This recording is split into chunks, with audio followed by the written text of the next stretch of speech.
Yun, no? So bali itong nasa harapan natin, ayan yung ating Akaso Brave 7 ngayon.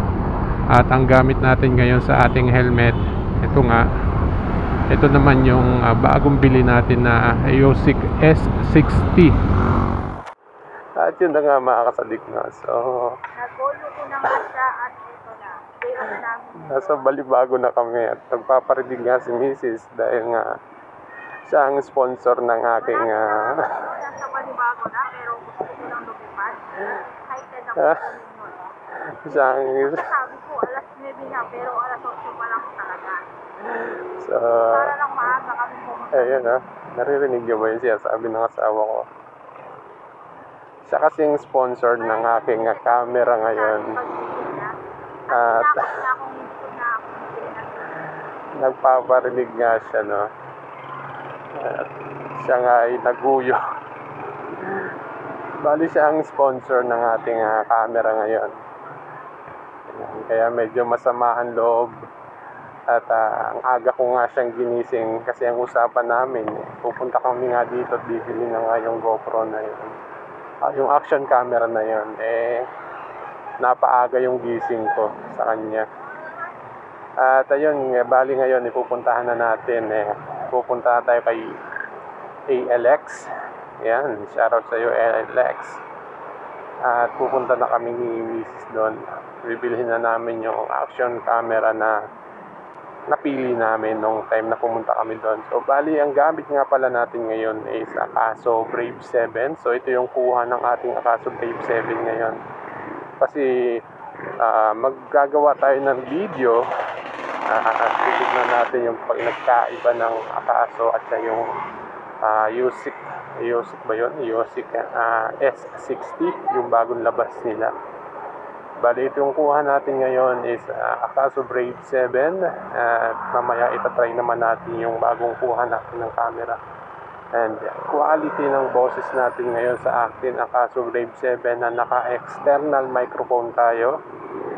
Boya yung gamit natin na microphone ngayon. Bali, ito yung quality ng video at ng voice record ng ating Akaso Brave 7.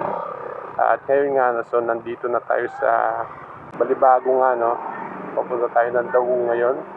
Medyo malapit lang naman. Boundary lang siya, malapit papunta doon sa may bus terminal.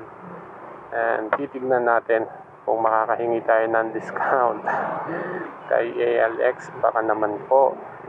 So nagbalik na nga kami dito.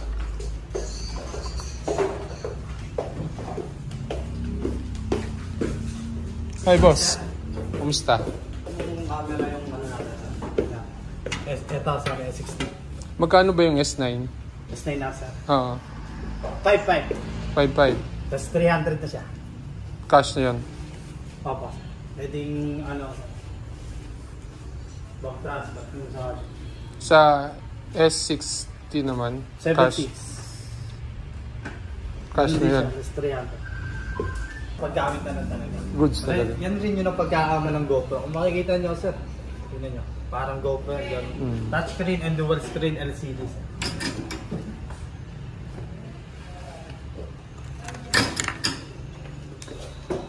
Ano mga previous niya?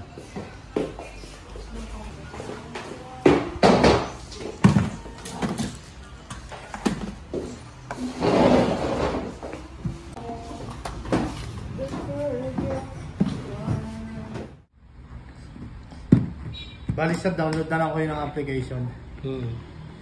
Actually, naka-ano na naman yan sir, naka-setup na rin naman.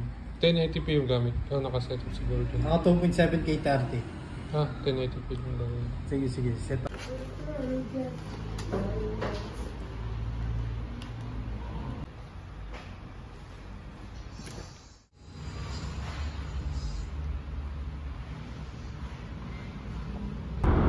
Yun, kumusta mga kasadik? At hapon ko na nga na-test ng ating bagong biling action camera ngayon. Yun, no? So bali itong nasa harapan natin, ayan yung ating Akaso Brave 7 ngayon. At ang gamit natin ngayon sa ating helmet, ito nga, ito naman yung bagong bili natin na EOSIC S60. yung bagong labas din ng action camera ng EOSIC. At ngayon bali ito yung quick review natin sa ating bagong action camera. Ito yung boses ng ating bagong bili, yung EOSIC S60 nga. Ito yung boses niya. Gamit natin ngayon is external microphone ang gamit natin. And ang settings natin ay 1080p 60 per seconds. At yung gamit natin na camera naman sa harap yung ating Akaso Brave 7. And ito na yon, sound check. Hindi ko alam kung ano yung quality ng video at ng boses natin ngayon sa ating bagong action camera, dahil ito yung first na ginamit ko siya, no? So bali ngayong araw ngayong hapon pala hapon na napon ako dapat kanina pa, kaya lang hindi ko pa siya alam gamitin kanina. Nag-video ako kaya lang hindi na record. Bale, ito yung unang ano natin. At ngayon nga pupunta kami dito sa Angeles. May pupuntahan lang kami. At yun, ang quick review natin dito sa ating bagong action camera. And shoutout nga mala sa mga kasadik natin na user nitong EOSIC S60 at ng Akaso. So mabuhay po tayong lahat. Ingat tayo mga kasadik. And bye bye.